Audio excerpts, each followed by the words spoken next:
Wonderful. As I think I was saying, what we're going to do today is start with a really brief overview of who we are and what we do, just for those of you who might be newer to the DTP, because obviously this session, while we encourage all our supervisors to attend where possible, it's also for anyone who might be interested in supervising our DTP students in the future. So we will begin by giving an overview of who we are and what we do.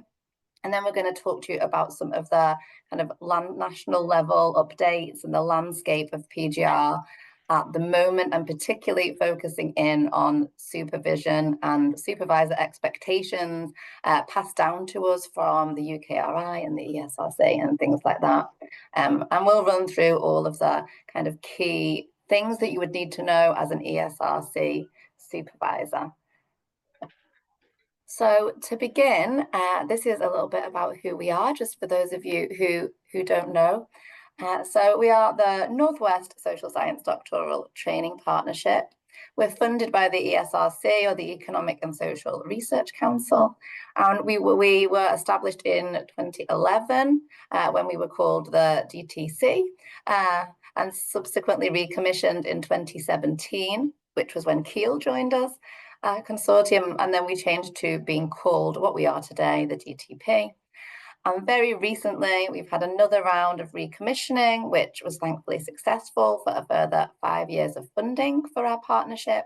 And this time, UCLan also joined the team, which was wonderful. So we are now a consortium of 5 universities. So a really exciting collaborative partnership. So it's the Universities of Kiel, Lancaster, Liverpool, Manchester, and now also UCLan. We also have 21 social science pathways. That's a lot of pathways, and they've also increased in the recent recommissioning bid. So we really do cover the whole spectrum of social science research. Anything that you can imagine in social sciences, hopefully we can cover in one of those many pathways. The DTP is led by University of Liverpool, which just means that the core team exists in University of Liverpool, but that we also have teams in each of our institutional partners, so all working together for the kind of daily operations of our DTP. I think I should also mention that we are one of 15 ESRC funded DTPs across the UK, and thankfully the largest DTP, which we're obviously also delighted with. So we fund around 60 studentships every year. And these form 2 different kinds of studentships. So I want to update you on this year's dates and deadlines. So the standard studentship competition, where the students apply, which I'm sure most of you will be familiar with. The deadline is always early February, almost always. Last year it was slightly delayed because of the recommissioning process, but this year back to normal. The standard studentship deadline is the 3rd of February for an October 25 start. As well as the standard studentships, we also fund case studentships. And these are where supervisors apply for these alongside a non-HEI or non-university organizational partner. So it is the supervisor who applies in these cases, for any of you who are interested in applying for those in the future. Sadly, this year we have missed the deadline. That was last week on November the 4th. But in future years, we'll continue to have deadlines at a similar time for case awards. So you can always think about developing those in the future. And we will be discussing case studentships a little further in the presentation today. So some background really about the current PGR landscape, and particularly as it relates to supervision. So we had a few years ago now, 2021 into 2022, there was a great deal of change going on, really triggered by the UKRI's New Deal for PGR, and also the ESRC specific review of the PhD in the social sciences. And so these reports revealed, highlighted a great deal of things, some of which were related to supervision, really noting the key role played by supervisors in the experience of our PGR students, This relationship is so fundamental to their overall experiences. So it highlights that supervision plays such an integral role there. And as a result of these reports, the UKRI commissioned the UK Council for Graduate Education to launch the first ever National Supervisor Survey. And that was late 21, I believe, or into 2022. And this was completed by over 100 supervisors and PhD students. And the results were generally that we supervisors, I say we, because we are also supervisors, enjoy supervision, find it rewarding, but there are increasingly some stresses around that as supervision expectations change. So at times a lack of feeling supported. So we're going to talk a little bit more about that. And then more recently in 2024, I don't know if any of you will have seen this, but it's a really interesting read. The report's just come out, the RSVP, Next Generation Research Supervision Project. This is a huge project funded by Research England and also supported by the UK Council for Graduate Education, just noted above, and they're as part of their large project into supervision, which is ongoing. This will be an ongoing project, so one to watch, really investigating about the best practice for supervisors, and they're even working with non-HEI partners to consider any little lessons that can be learned from that area as well. But this year, they launched an even bigger supervisor survey. I think there was a great deal more people responding to that survey across hundreds of institutions, and the results really again reflect the results of the previous survey, in that most people, I think it was 90% of supervisors, say they really value that supervisory role and enjoy that mentoring role, but highlighted that there was a few areas, particularly around the mental health and well-being, and not negotiating supervision for students, struggling maybe, that where this was felt like there was a lack of training and support. So we'll come back to that as well. So that's just a little bit of an overview of the landscape. So obviously, when we were going through our recommissioning process in the most recent round, the ESRC/UKRI had a number of expectations based on these reports. This was before the RSVP one, but based on the other reports. And in particular, in relation to supervisors, there was expectations there that DTPs going forward have to show that they, can support the ongoing professional development of supervisors. Though there is an ESRC and UKRI level expectation of ongoing professional development. And so we're doing a great deal of work in that area. We're going to go on to discuss some of the things that we're doing in a few slides shortly.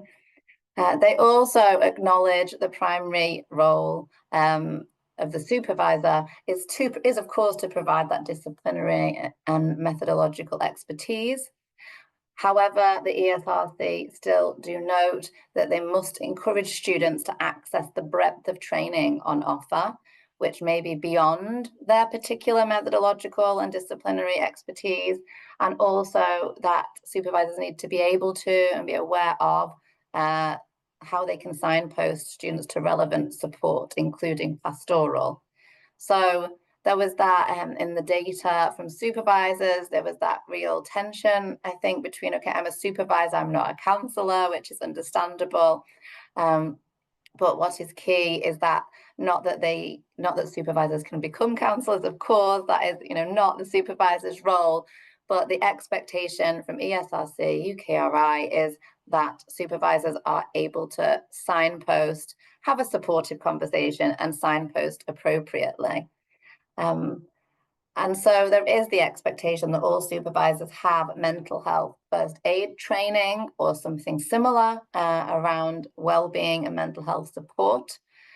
And also that supervisors are able to support PGR's professional and career development. And probably more difficulty, this includes the support for non-academic careers.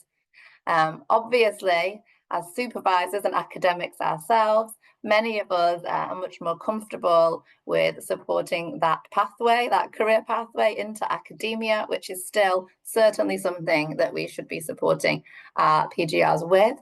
But increasingly, there's growing numbers of people leaving with PhDs, which is exciting. However, there's not necessarily enough academic jobs to support that, to support future academic careers only. And also ESRC and UKRI are really keen that those fantastic PhDs that are, that in the social sciences, leaving with all these great transferable skills, are also going on to work in other areas outside of academia, and that is encouraged and supported. And so that was a real area that they touched on, needing much more work. Obviously, this can be more challenging for us because it's not necessarily within our comfort zone for everyone. So it's about, again, I think, signposting and awareness of where they can access this. And we're going to talk a little bit more later today about research in practice being a core component of all our funded studentships going forward, really with this aim in mind, making sure that our PGRs leave with a good understanding of how their research can have an impact outside of academia.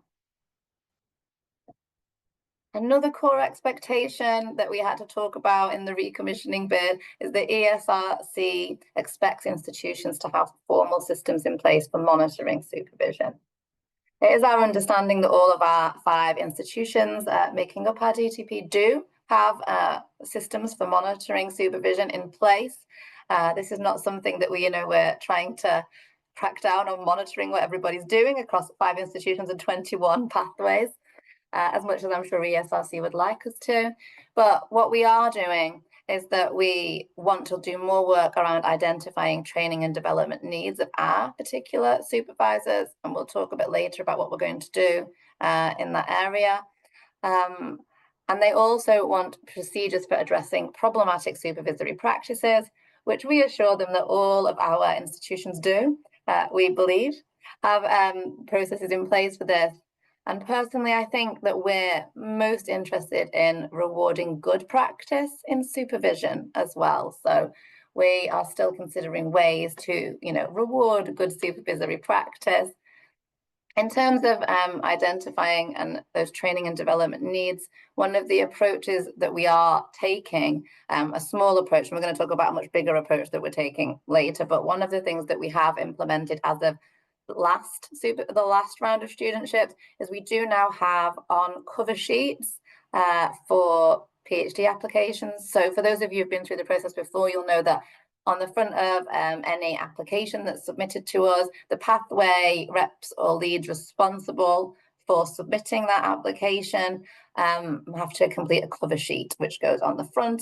On that cover sheet, we now have a box that asks for supervisors relevant training, so that you can include that there, and it's for us to keep track of those.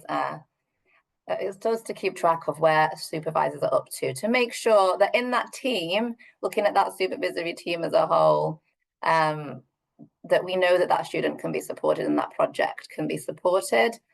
Even attending today's workshop, that could go on that form in that box. So that, this counts as obviously ongoing professional development because you're here listening to the latest updates around supervision and ESRC funded students. So yeah, any training that could be relevant to supporting that student and that project, including this workshop, can go in that box there.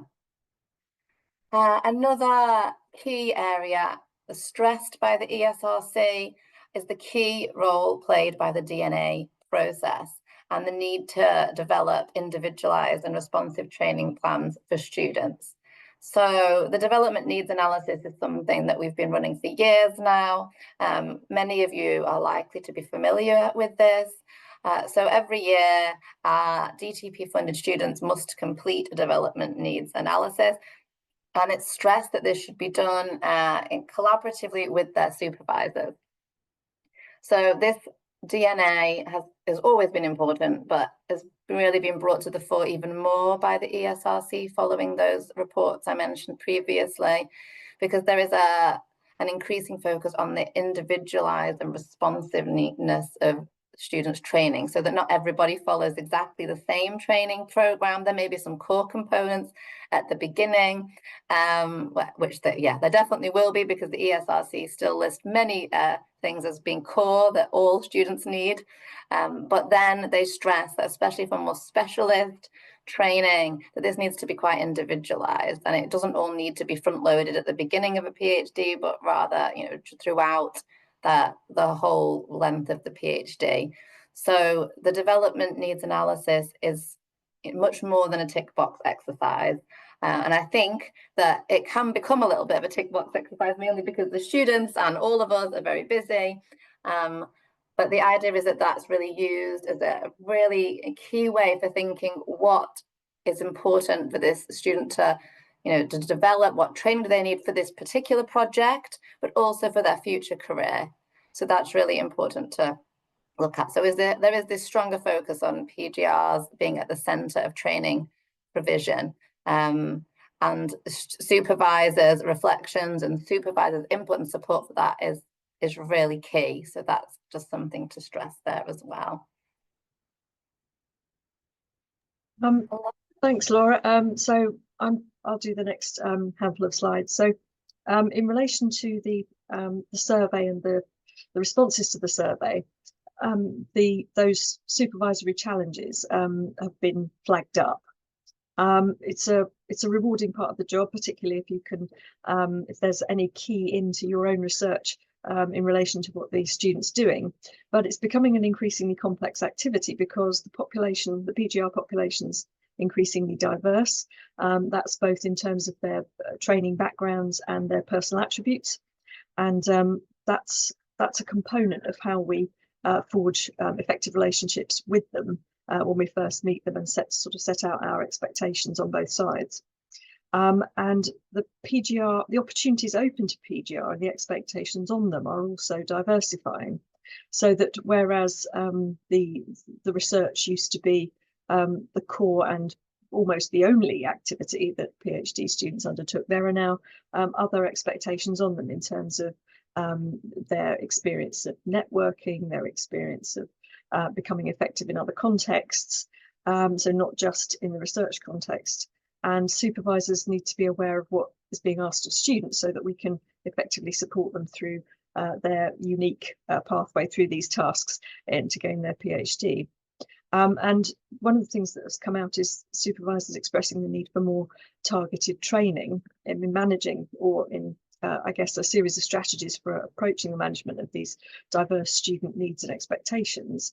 And the previous slide pointed out the expectation that supervisors will eventually all have first aid mental health training. I don't have that yet, so if anyone's panicking, sitting there thinking, well, I haven't got that, nor have I yet. I don't think any of us, we don't necessarily have that yet.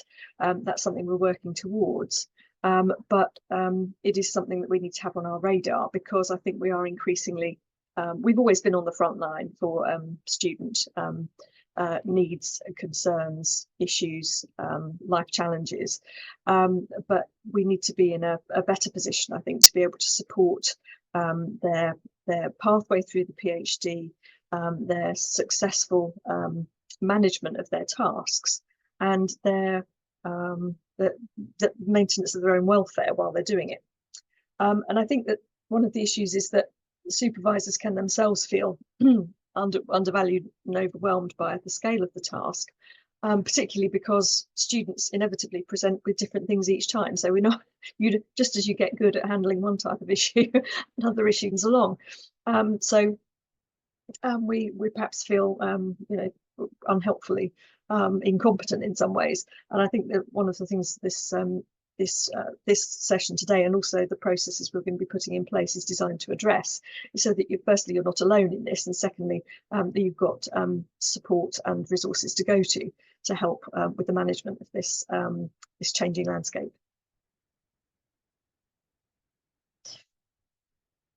So when it comes to recruitment, so ESRC student admissions, I think it starts basically from the moment a student first raises the prospect with you that they might wish to come and to study at your university, or for you to be their supervisor, which means that there's from the first moment they reach out with an email, the question of how you respond to that initial point of contact, and how you go on then to support them with the completion of the application form if they're applying for a standard studentship. So it's just as well to remind ourselves how those standard studentships applications are assessed and processed by the structures that the Doctoral Training Partnership has got in place. So pathway panels gather all of the applications for each pathway. So, for example, every application for history is assessed by all of the history representatives from institutions. All of the sociology applications are assessed by all the sociology reps. And they give two numeric scores for each application. One relates to the proposal.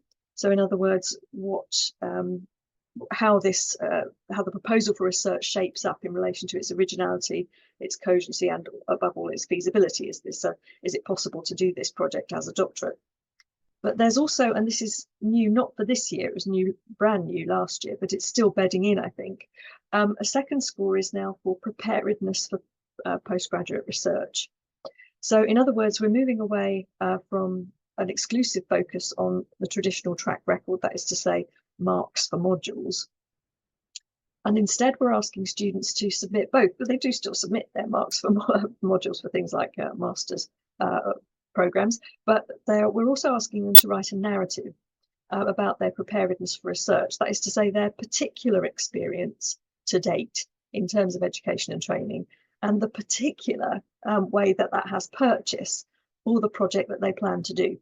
So the ESRC application form asks them to reflect on variously their motivation for research, their capacity for problem solving, their demonstration of perseverance and initiative, their capabilities around project and time management, and their personal developments. In other words, to reflect on what they already possess, but what they might need to work on, and also their demonstration of working with others. Now we have, because this isn't brand new for this year, we do have some example answers to these questions. So it is possible for supervisors to have a look at what's been submitted in successful cases already, and then be able to guide potential applicants accordingly. But essentially, we're also sort of preparing our research, preparing our training better for students, both from the DTP and institutional points of view. So, for example, at Keele, I'm running a preparedness for research kind of little workshop next week to help anybody who might be on site. But it's something where we will be developing these resources. It is a work in progress, but we do now have some examples, and it's worthwhile checking those examples if you do have a potential applicant. The application development workshops and guidance for the applicants can be found also via the links on this PowerPoint. So there are materials already, and they will get better as well. So for students where you have already existing or ongoing relationships with your PGR students, this is a kind of the expectations both in terms of ESRC, DTP funding, but also institutional requirements. So I think now all of the institutions in the DTP have compulsory training. So this used to be the case that was it pioneered by Liverpool or Lancaster? I forget which, Laura. But so it was pioneered, but now all of the institutions, including my own Keele, has a component of compulsory training for supervisors. There are different models of that for the moment, but they are. They will be they'll be continue to be developed from here onwards, I would imagine. It's worthwhile remembering that for all PGR projects that the ESRC has already funded, there will already be a primary and one further supervisor, and there can also be a third supervisor. So there will be at least one person on that team who has successfully supervised PhDs to completion, so has some experience under their belt. Every institution, I think, has an online record of supervisory meetings, which must be maintained. We have different software for this. So at Keele, it's SkillsForge. At other places, there are different models. But there is an expectation that those records are maintained and that they are signed off on by both the students and the supervisors. Now, supervisors are very often the first person to realise that their student needs pastoral or professional support, and to become aware of perhaps a dip in student well-being. They may, as Laura pointed out, we may not necessarily be the first at the moment, the best people to know about all of the opportunities for careers outside of academia, but students might expect us to be. So there's that additional expectation perhaps by them on us, which we need to manage, because we can't all be experts on all of the range of things that are outside straight off the bat, but we can find out about them by perhaps working with our own career services and indeed engaging with ESRC resources as they become developed. And in every case, whether it's a standard studentship application or a case studentship, you may already be involved in cross-institutional supervision. This can work really well. I've been involved in a number of cross-institutional supervisory panels, and this can involve being perhaps a third supervisor on someone else's project, where you're brought in sort of very occasionally online, and perhaps you read drafts and things. But it's an excellent way to expose students to another set of experiences, another supervisory sort of style, and another sort of input. So do consider that if you're putting together or have already started a supervisory arrangement, but where you think perhaps bringing in somebody else might also help. In terms of what's new and forthcoming, one of the things that we needed to do in order to secure this third iteration of the DTP was that we agreed to put on a supervisory agreement, that is to say, a formal document which would outline expectations for both the student and the supervisor. Now, this is not, I was going to say more about this in a moment, but it's not designed to be another stick with which to beat ourselves. It's supposed to be a formalisation of things which we've taken for granted in the past, and which will just help us to be able to navigate those early days of relationships better, because they set out some expectations on both sides. So in other words, we sometimes I think we feel that we respond to emails like we're being goaded with a cattle prod, and other people don't necessarily. Sometimes our students don't respond to quite the same urgency. So this is just setting out what expectations are appropriate on both sides. There was the introduction. I don't know if that was first introduced last year, but we have this now. This session you're in it. This annual supervisory session during the DTP Welcome Week. So this will be ongoing. We'll be running this in future years as well. There will be further training available through the DTP and an online supervisors network, which we're going to establish. This is designed to reach out to those other DTPs in our region, I guess. So 9 is Northern Ireland and the North East, and the White Rose DTP is sort of centred on York, to establish good communities of practice. In other words, rather than reinventing the wheel, we can hopefully learn from each other about how it's best to approach certain types of activity or relationship. We're going to be developing, this isn't yet, we will be developing a dedicated supervisory webpage and mailing list, and there'll be a supervisor expertise section on the website, on the student application cover sheet, to confirm participation in ongoing training and development. So in other words, we do this all the time. Ongoing training and development is part of what we do when it's partly what we do when we attend conferences, and that we support PGRs to attend at conferences and that kind of thing. So I think this is not an imposition of a sort of new responsibilities necessarily. It's partly about recognizing what it is that we already do and stating it. And the final thing that we're going to be developing, I hope later this academic year, is an annual supervisor survey. Now, we understand that we're all bombarded with surveys. We get emails every day of the week saying fill out another survey. So the idea here is not to be heavy-handed or to make this sort of overly long-winded. The idea, I think, is to provide an annual opportunity for you to set down what's uppermost in your mind at the moment in terms of what your concerns are. I think that would be my ambition for that document. So please don't regard it as another punishment. It will be going to be there to keep us up to date with you and you up to date with us. So in terms of the supervisory relationship and agreement, I think we've all probably been in circumstances where things don't work out quite as well as we would hope. Inadvertently, we find ourselves in these positions. And when that happens, it can feel that we're sort of a bit adrift. So we have a sense of insecurity on both sides of the relationship. Students can appear alarmed, withdrawn, unwilling to engage. Staff can feel harried or sort of uncertain. And so I think our ambition is to reduce the scope for those experiences of stress on either side of the relationship, and to enhance confidence and feelings that we can, that we are competent, that we can do this, and that what's more, we've got proof that we can do this.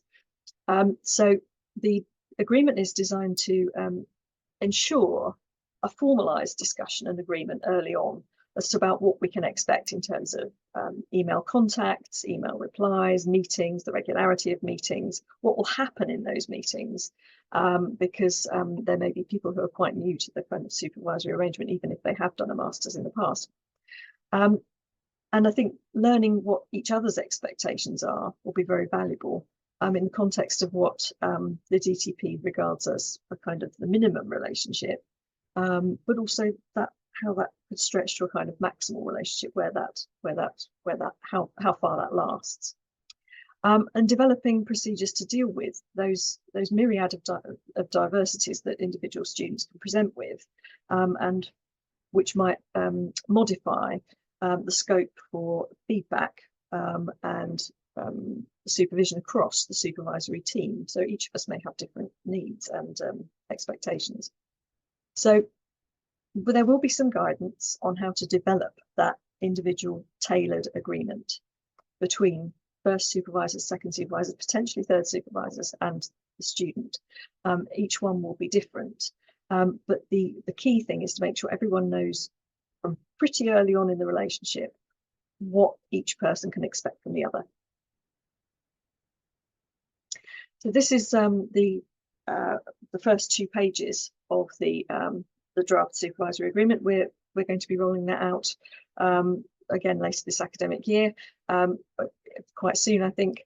And it is chiefly there designed to formalise the things that we all do already, but just to make sure that none of us forget one of those key important things early on, which then leads to misunderstandings later on about, for example, how long they'll take to respond to drafts of writing, and to make sure that students also know the limits of what that relationship are, so what they can rely on, and where they need to go elsewhere, perhaps for something.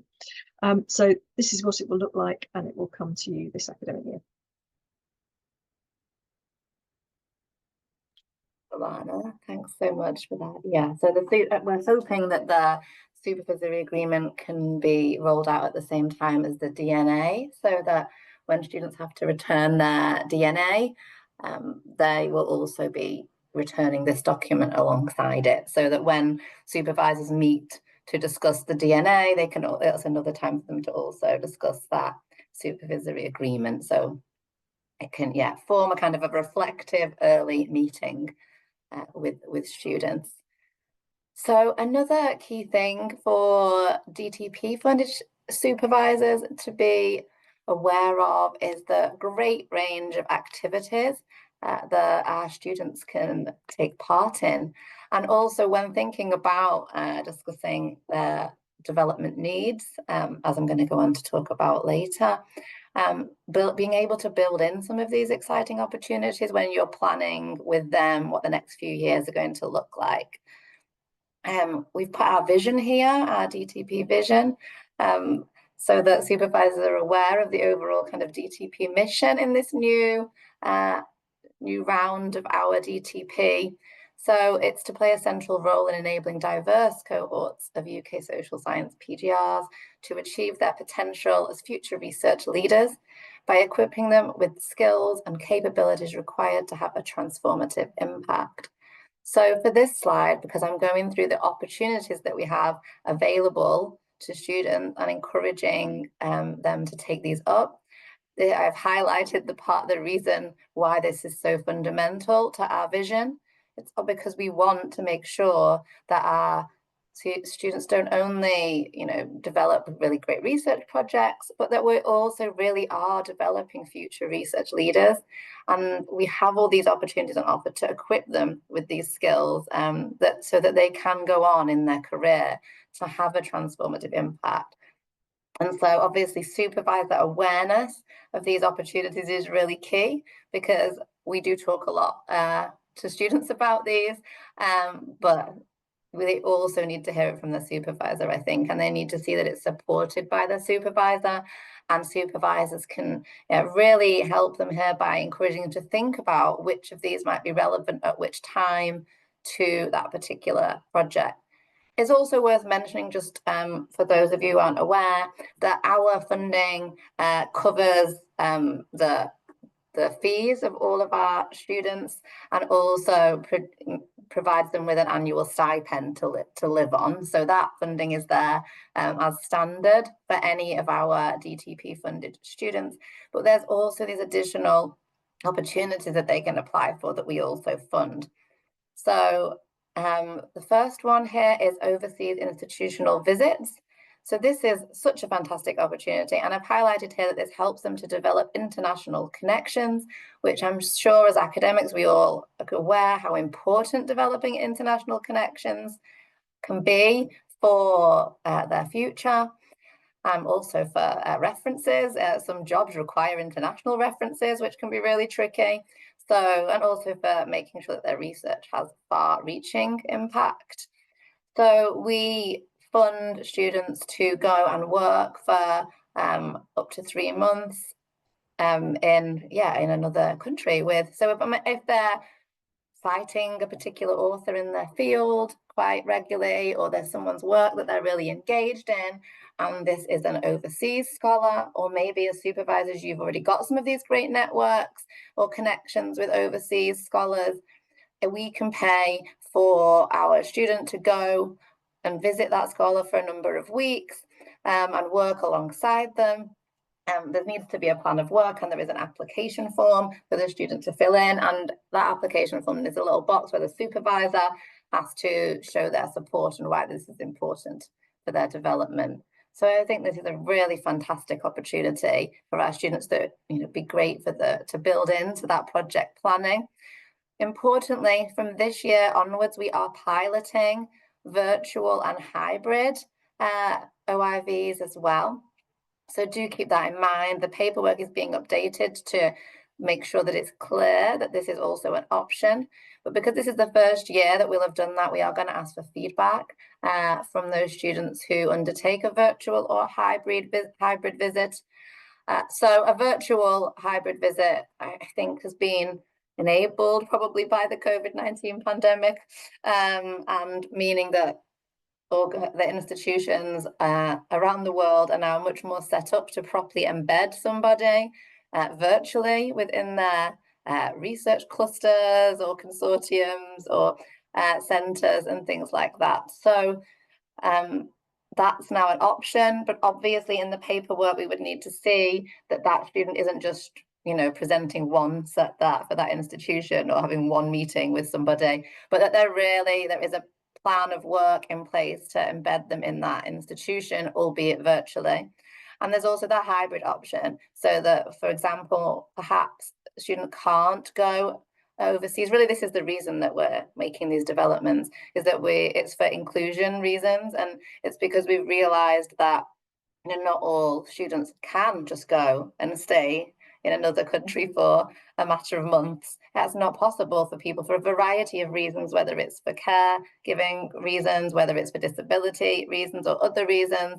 And we don't want to limit our students on enabling them to build those really important international connections. So it might be that they can go for a week or 2 weeks, or whatever works for that student. But then they can, once they come back, they can carry on that kind of embedding virtually. So that would be the hybrid option. So we now have these range of options that we're piloting to extend our OIVs, which have been running successfully for years, to try and make them more inclusive. So please do keep that in mind and discuss that with your supervisees. For a number of years, we've also had student-led internship opportunities.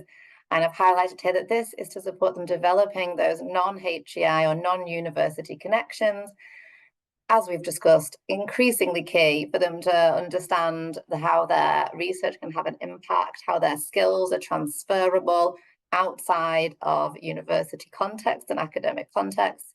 And this will, I'm sure you'll all agree, be important even if they want to become academics, because increasingly we need to be able to work with organizations and have an impact with the strong impact agenda moving forward. But also, as we previously discussed, many of our students will potentially increasingly be going to work in industry, and this will obviously really support them in doing so. So here I need to also differentiate between our previous cohorts of students pre-2024 and our new cohort of students under the new DTP since we were recommissioned. So the new cohort of students who've just joined us in October 24 and all future cohorts, this element will be called research in practice going forward, and it will also be compulsory. So we've always had student-led internships, and any students that you're supervising from previous years have the option, but do not have to undertake a student-led internship. And supervisors can be really key and instrumental in helping these students to secure these kind of internship opportunities. Obviously, many of us as academics have over our career built these kind of connections with organizations, so that you can help your student to achieve this. And my students might also bring their own from previous careers, which is also fine. But again, building that into their DNA planning. But if you have a new student from October 2024 onwards, and any future students that you might supervise funded by us, they will have already received additional time built into their funding to do a research in practice placement, which has to be 3 months. This doesn't have to be in one whole block if that's not feasible, but it certainly can be. But they will have to engage in a research in practice placement. And of course, the supervisors are key in supporting them through this. This is a big step change for us. And obviously, while this has been really successful in the past with the student-led competition, it's a step change because all of our students are going to be doing it moving forward. I am going to go on to talk a little bit more about this, but the key thing to note here is that there's now 2 routes for that. So they can still follow the student-led route. So you as supervisors could still support them to source their own placement opportunity if that's relevant and feasible, but that we as a DTP will also be providing a suite or a range of opportunities that they can apply to for placement. So we'll be sourcing them, and we have recruited a placement coordinator to support us with that, as we'll go on to discuss shortly. So you'll see here that we've got these various opportunities that we fund and support, and that they help them to build, helping our students to build international connections, non-HEI connections. These things are really important. So where you can build those in, please do. And we also have other really helpful initiatives for students. For example, Academia 101, which is run out of the University of Liverpool's Management School, but is open to everyone. And this really addresses, beyond the methodological skill set that there's a great deal of training for, it's all of those other key transferable skills, that knowledge that our students really need moving forward, whether that's about IP, impact, funding bids, a whole range of things that they need to learn about beyond just methodological training can be covered by Academia 101. So do make sure that students are aware of that important resource. And also that each of their Academia 101 sessions is explicitly linked to a different area of VITE's research and development framework. So that's really useful for them, and especially when they're filling in their DNA again. And we also have, since last year, monthly NWSSDTP writing retreats. So these are sometimes in person and sometimes online. We try and alternate each month so that they have an opportunity to either join in person or join virtually. And this is a really obviously great opportunity for them to do some focused writing with the support of their peers, as well as networking with peers across the consortium. So I think these are the opportunities that are available to our students, and supervisors play such a key role in encouraging, supporting, enabling students to take up these opportunities and to build them into their planning. So please do, keep these in mind. They are fantastic opportunities. There's also a current PhD student blog. Our DTP students write blogs about many of these experiences, and the links here so that you can explore those to see, to get some more examples of the great kind of things our students have done.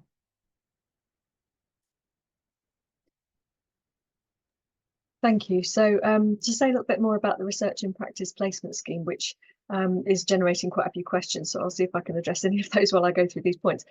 So all students commencing their studentship in 2024 onwards expected to complete the 3-month placement.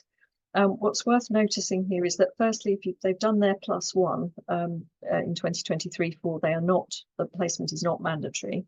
So it's everyone starting anything from October 2024. That is the case for case studentships as well as for standard studentships.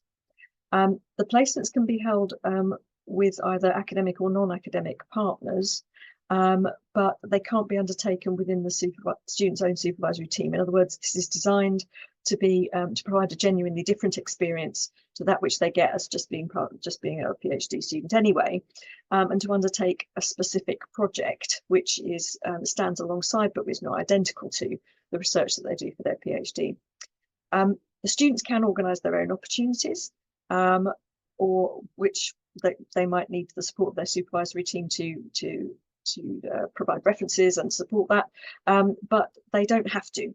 There will be a suite of opportunities which will be supplied by the DTP with the support of our new Research in Practice Placement Officer.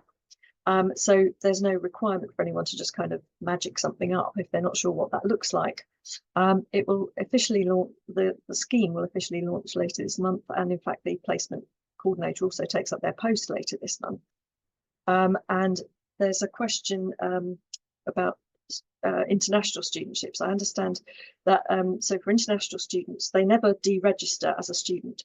So in other words, there's no issue about them taking up an internship or a placement because they never cease being a student at the institution where they're registered.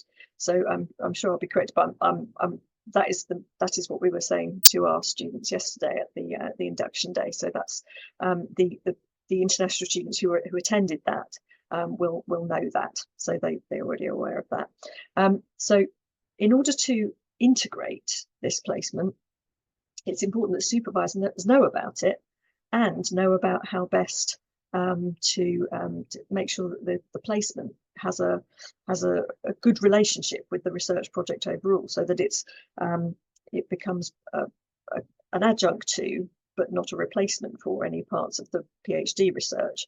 And therefore, I think the completion of the development needs analysis with students will be important to working out what students need, what they want from the placement, and what supervisors can do to help support that. It's worth bearing in mind this isn't a bullet point, but the funding for PhD studentships from October 24 is 3.5 years, and the point of that is to accommodate the 3-month placement, the 3 months of placement and an additional 3 months of research. So that's part of the rationale for making it compulsory. It's now the part of the funding is now predicated on the idea that students will be doing this placement. So it's supporting their development, but also underpinning that development with support with money. Thanks, Alana. Yeah, it is worth again noting, as Alana said, we did talk to all of the new cohort of students about this yesterday at their induction day. So they should also be well aware of this, and that we've had a first workshop yesterday afternoon to help the students start to think through what they might like to do, and they were actually quite excited and did have a lot of great ideas that they were bringing to the table. So that was really wonderful to see, and we're still developing the support around that. They will have some research in practice training that we're currently developing and resourcing.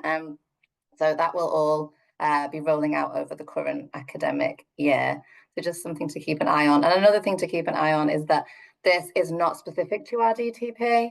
To be aware of that this is across all the DTPs funded by the UKRI. It's a compulsory component that comes from the ESRC and the UKRI, basically as a result of all those reports that I mentioned at the beginning of this session. So we've talked about the DNA a lot already, I think, but just to consolidate some of that information, that this is one of the key roles of our supervisors, is to support the students' development needs analysis completion. And as Alana said, this is going to also be particularly useful now that they've got to consider research and practice placements where they'll best fit within their timeline. So they can complete their research and practice placements anytime until they can't complete it in the last 3 months of their studentship, but they can complete it anytime. It's quite flexible. Having said that, you will probably know, alongside a discussion with your supervisor, when would be the best, most feasible time for them to do that. We can obviously try and be smart about it, as we may have already done when we have been supporting students on internships in the past before they were compulsory. I know that, for example, I've had students who've got their ethics application submitted early in year 2 and then gone and done this while they're waiting for that. So this is just one example, and it's entirely flexible. It needs to be personal to that student's project. Just worth thinking about the timing with your students. So we've been doing this DNA for years, but for our new cohort, we are redeveloping the DNA, so it will be changing. So the DNA survey maps ESRC's requirements onto development opportunities for students, and it is compulsory. So but because we have a new cohort and we'll be redeveloping the DNA for the new cohort, there are now 2 separate deadlines. So to try and to make sure that everyone's not confused, we've also been telling all the students this to try and help them understand that different cohorts will have different DNAs at different times. So the deadline for all of those pre-2024, so if you've got students who joined before this year, they will have a deadline in March of each year to submit their DNA, and their DNA will be pretty much the same as it has always been. However, for the new cohort of students who've just started with us, we are currently updating the DNA because it needs to be in line with the new postgraduate training and development guidelines produced by the ESRC, which I think I have put a link to somewhere in these slides when you get these slides. So that was launched in 2022, but it takes effect for many students from this year. So we will have a new set of DNA questions in line with those new guidelines. It's not dramatically different. It's kind of covering the same things, but just slightly different. But also, importantly, in that we'll be building in questions around more focused on research in practice, so that the new students who have to do that as a core component, can make sure that's really explicitly built in. Whereas previous students can still reflect on that. But won't be as explicitly built into those DNA questions. So we are going to release the new DNA for the new cohort soon with a mid-February deadline, but usually in subsequent years that will be available from October for cohorts going forward. So just so that you're aware of some of those deadlines, once we have the supervisor mailing list running, which you'll have to opt into, we will also be letting supervisors know when those DNAs are ready to go and what the deadlines are. But students will be made aware of that, so you can ask them, and you've got a rough idea of timeframes now, hopefully, as well. So ESRC's training requirements, again, in this new postgraduate training and development guidelines, specify that students have to have this comprehensive understanding of a full range of approaches to research, qualitative, quantitative, and mixed methods, so that all students have to have that as core.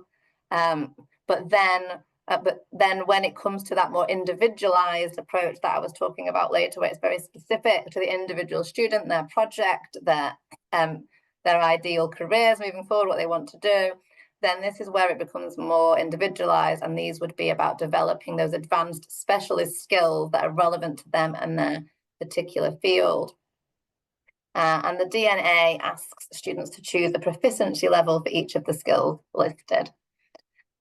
So the main thing, again, to stress here is that students really need advice from their supervisors, and this shouldn't be something that students do on their own and then the supervisor just signs it quickly off. This should be a discussion between the supervisor and the student, because the supervisor has a broad understanding of kind of how PhDs might work and what might work well, and that kind of collective discussion is really useful. And so, yeah, also helping them to access those training and development opportunities where areas of need are highlighted. We are in the process of developing a research training catalogue for our students. We've told them about many of the different training options on offer, but we're just currently trying to collect a bank of them all in one place, so that then you'll be able to easily signpost them there. But in specific specialized areas that you work in and that your students will be working in, you are likely to know where to source, or where the best places are to source that specialized training. And remember that ESRC funded students also have access to a research training support grant that to fund if they need to travel for training, or if some of the training costs money to access. They do have a budget for that, so that's okay, so that they can apply for that funding to support it if it's a specialist skill that you know is particularly key, and that you know where the best place to access it is. Help them locate that, and then yeah, please direct them to fund that via their RTSG, via us. And this will be really key, as Alana said, in the decision of what kind of research in practice placement to undertake as well. ESRC is very keen that many of these, where necessary, are based in non-HEI organizations, but obviously, as Alana said, they can be scope for those who already have a great deal of experience out in, with organizational partners. Some of our PhDs have careers before they come to us, and that should be acknowledged within their DNA. And perhaps in those cases, it may be that a research in practice placement could be more research focused in a different university or different department, for example, like as a research assistant.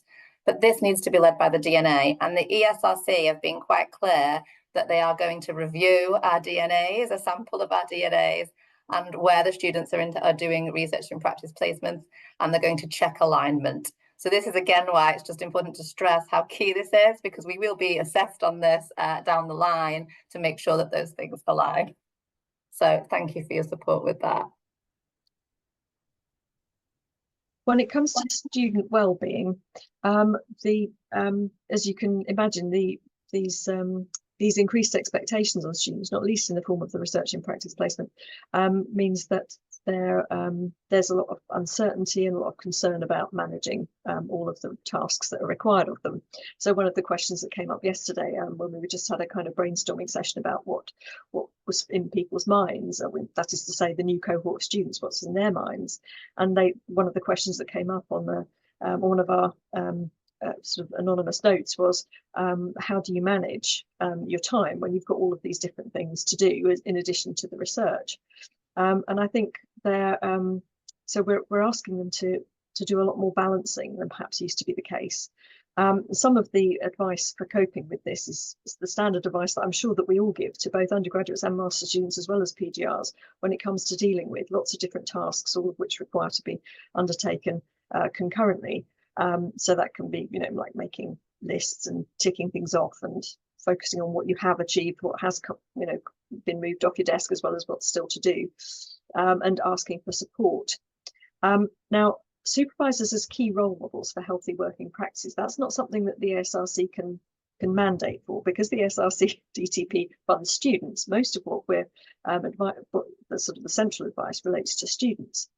But there won't be anybody in the room who isn't aware of the fact that this is something we need to manage. and people manage it in different ways. So there's no one size how we cope with the different stresses that are on us. But I think it does behove us to try and demonstrate good practice to our students by demonstrating that we take, for example, annual leave, by saying that we have to work out our own strategies for managing the different commitments we have. So I think in every case, it's the signposting is key to making sure that everybody knows what's expected, but also what's expected in terms of self-care, as well as in terms of completing the role for which students have been funded and the role for which we're paid.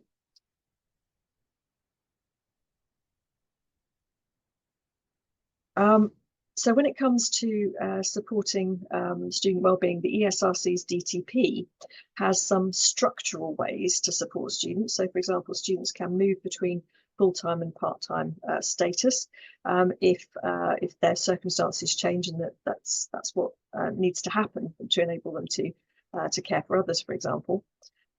Parental leave is available, so maternity leave is fully paid for 26 weeks, 13 weeks at statutory level and 13 weeks unpaid. So that's not bad, I think, in terms of in relation to what employers offer. So that's good. There's also a sick leave allocation, and also one of the things that came up yesterday in questions whether or not there was compassionate leave for bereavement and other causes, and there is, but there is no blanket adjudication on that. So in other words, for compassionate leave, that will be decided on a student by student basis. But these are all facilities which enable students to meet unexpected challenges which crop up during their studentship. But somewhat perhaps more expected challenges relation to disabilities that students already know about. There is additional funding for students with a disability, either whether they know about that at the start of their studentship or whether it becomes clear during it. So that can relate to physical disability and mental health issues and specific learning difficulties.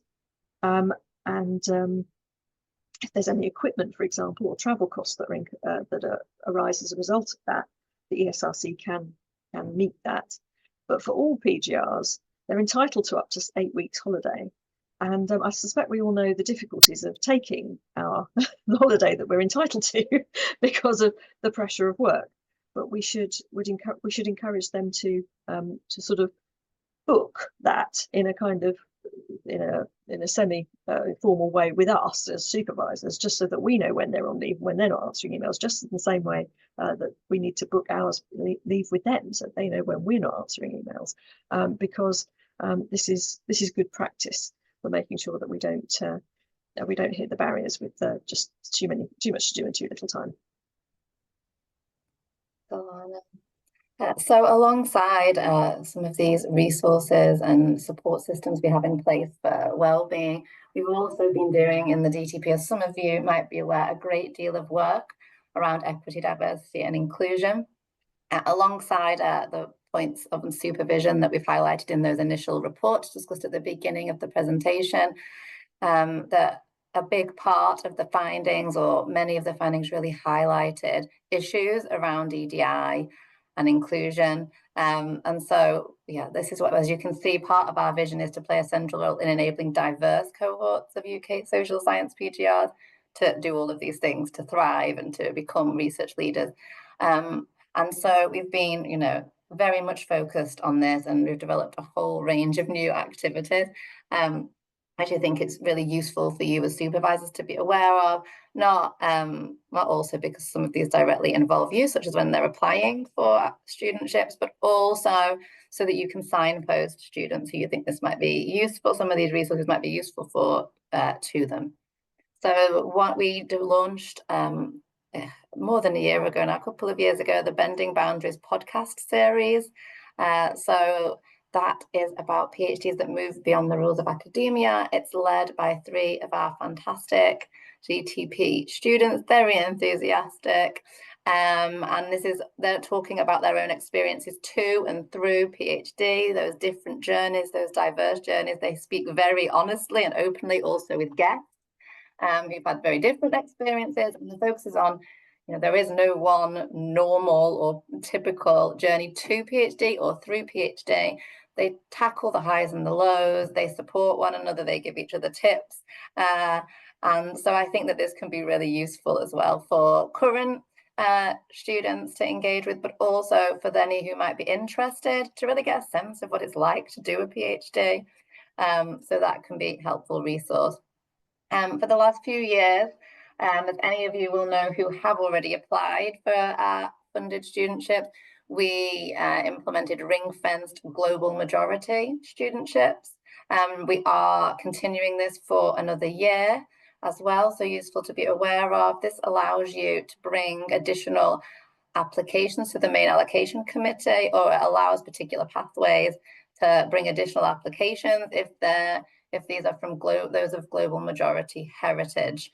And year on year, we've seen a fantastic increase in global majority applicants and those who are awarded since beginning this initiative. So we are continuing it, as I said, for another year, because initially the data, so suggesting, because we collect equal opportunities monitoring data and have done for many years, so suggesting that this was a real gap and a real challenge for our DTP, but also we know from national level data that it's a real challenge nationally as well. However, just to note that we may be moving to a slightly different ring fencing approach after next year by looking at interrogating further our current equal opportunities monitoring data. And we're hoping to move to an ambition of 20% of global majority studentships funded as standard. This is an ambition that we're currently in discussion about, and then focusing on more targeted specific ring fencing for those when you dig into the data where there's still specific groups that are underrepresented. So that is a future consideration that is an ongoing discussion at the moment with our EDI committee. We've also had in the past, which I don't know, some of you may be aware of, or EDI workshops and roundtables for everybody who's responsible for making decisions. So that's a great deal of people, so making decisions around our studentships. We have, as I said, 21 pathways, and all of those have pathway reps and leads across institutions. And obviously we then have our institutional leads as well, and all involved in making these important decisions about who gets our funding. And so, we had roundtables to discuss this and to consider barriers, etc., with everybody involved. We also have, as Alana's already mentioned, our targeted application development workshops. They launched last year and we've had them again. We've already held them again this year. So those are for those underrepresented groups to try and level the playing field a little, because we know that some applicants are more likely to have access to great support from experienced supervisors than others. So it's to try and kind of lift that curtain and make sure that none of these processes are behind closed doors and that everybody understands exactly what's required. So in these workshops, we really take the potential applicants through every single stage of the application form to fill in, how to fill in every box, and give them specific examples as well. We also talk to them about how to reach out to potential supervisors, and importantly, how not to reach out to potential supervisors as well. So not sending those blanket generic emails to 100 different potential supervisors, but rather, a more genuine kind of approach with people who are very much in your area and how to craft those emails. This year, we are also holding drop-ins. So this is the first year we've done that. So we'll see how this works. So those who've attended those application development workshops, we're shortly end of November and beginning of December holding drop-ins for those who are going on to develop applications and who would like some more bespoke support and who would have specific questions about different elements of their application as they're working on it. We have revised our track record criteria, as we've also all talked about already. Alana has told you about our new PPR, or preparedness for postgraduate research criteria, moving away from the traditional, it's just all about academic grades, and from, this person got 80%, this person got 82% from Cambridge. So we're trying to move away from that to a more whole person approach. And we ran with these new criteria successfully last year. We gathered feedback from everybody involved, including the applicants themselves, made small tweaks to the paperwork this year, but we're very happy with this approach. It still includes track record. Academic qualifications can certainly form a good part of this picture, but our PPR criteria are based on that VITAE research and development framework and other sources. So we're really assessing, the skills that we know make successful researchers in the future. And those skills can certainly not all be assessed by just academic grades alone, and it allows for a more whole person approach. We also now have EDI focused student reps as well. And as we've mentioned a few times now, we've added this supervisor expertise criteria on cover sheets, on application forms, with an expectation and a hope for the future that many of our supervisory teams will have some kind of EDI/wellbeing training. And as Alana said, this is an ambition, and we're also looking at the team as a whole. So it's, it might be that there's 3 supervisors, and at least it's great if one of them has some form of this training, so we know that that's captured in that supervisory team. Now we're just going to say a few things about supervising case studentships. So this is whether or not you're thinking about applying for one in a future year, because the deadline for this year having just passed, or whether or not you're just embarking on supervising a case student. If you're thinking about it the next year, these applications are led by colleagues, and I would advocate, if you've got this in mind, start now, because what I've noticed in the context of my own institution over a number of years is that people have intentions to apply, but then the deadline that rushes up on people very quickly, and inevitably things always jump up to bite you. And in particular, in relation to developing a collaboration with a non-HEI partner, it's never too early to start those conversations. So it's a really good idea to start doing that now, even if it's just an exploratory email from now onwards, just to start the ball rolling, so that you don't have it all to do, and then the semester begins in the year 25-26, and then everything falls apart, which has it's happened to me. I'm sure it's happened to most people in one context or another. The case studentships, though, are fantastic for ensuring that students have that diversity of experience across HE and non-HEI settings, which they perhaps anticipated to some extent the research and practice placements, because they enable people to build networks and collaborations in relation to their topic of research, but beyond university walls. But also they just get to meet new people, hear new perspectives on things.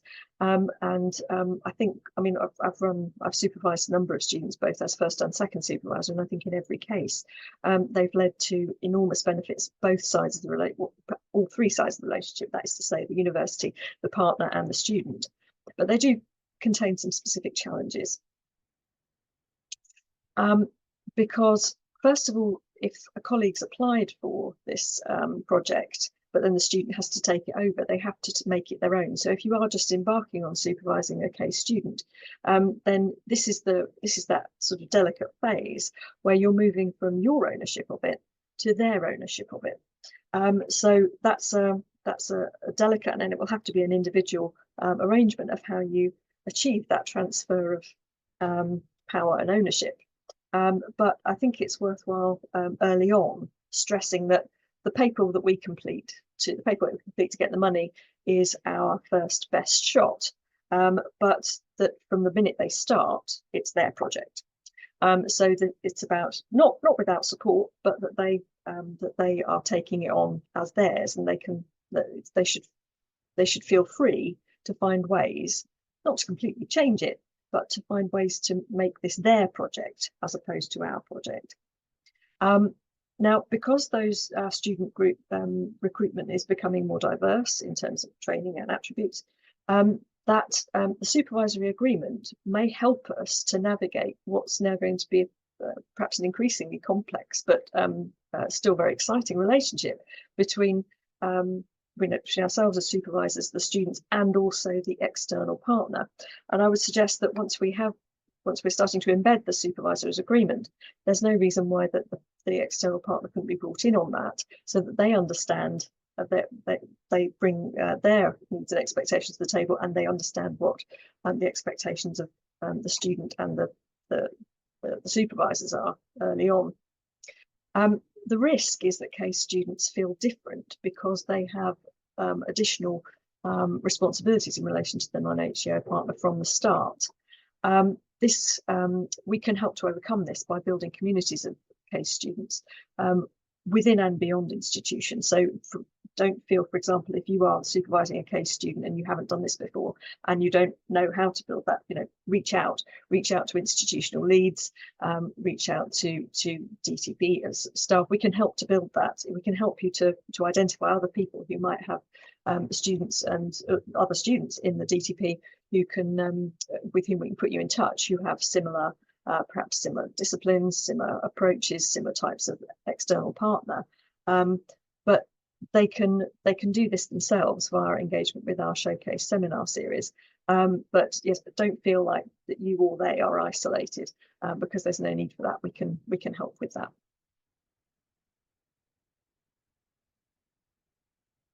Thanks a lot, then. So that brings us to the end of us talking at you. Apologies, it was a little bit longer than we intended, as usual. We always have too much to say. So shortly, we're going to move into breakout groups, sharing your supervisory experiences and ideas. This really is part of us building a community of practice amongst our supervisors. We think it's so important to share different experiences across our institutions and pathways and learn from one another. And we want to learn from you as well. Part of this session is not only for us to keep supervisors updated on, the landscape and changes and expectations around ESRC funded studentships, but also for us to continually hear from you about what's going on in your local area or how you're finding things, and any training or development that you might need, etc. So we are going to shortly put you into breakout groups to discuss the following questions. So we will ask you to talk about what are the current challenges faced by those supervising ESRC funded PGR students. So that will be the first question. And then we've got a question about how can supervisors be better supported to enable them to support PhD students and to support their own development as supervisors. We're very aware of workload challenges around this, being supervisors ourselves. So what, kind of is the support that would be most helpful for you at this particular point? And relatedly, how can we recognize, celebrate, and reward good supervisory practice? So this is kind of a collection of questions around how supervisors can be supported. We have, well, Hayley has kindly set up a Padlet for you to answer these questions on in your groups. But before we put you into those groups, Hayley, are there any questions in the chat that it would be helpful for me or Alana to speak to more generally before we move into this section? I think I've managed to address most of them. But if I have missed anyone's questions, please do feel free to raise them here. But I think I've caught everything. Oh, thank you, Hayley. That's amazing. I've seen that the chat's been very busy, so thanks for that. Does anyone have any quick questions they'd like to ask before we move into this section? And Hayley, have we got the Padlet in the link in the chat for people to join as well? Sorry, I've not followed the chat. Once I've set up the breakout rooms, I'll share it in the chat there. Amazing, thank you. So, please take a couple of minutes, comfort break. Let me have a look at the time there. So shall we aim for people to be in their groups for 11:30? Does that work, Hayley? Yep, that's fine.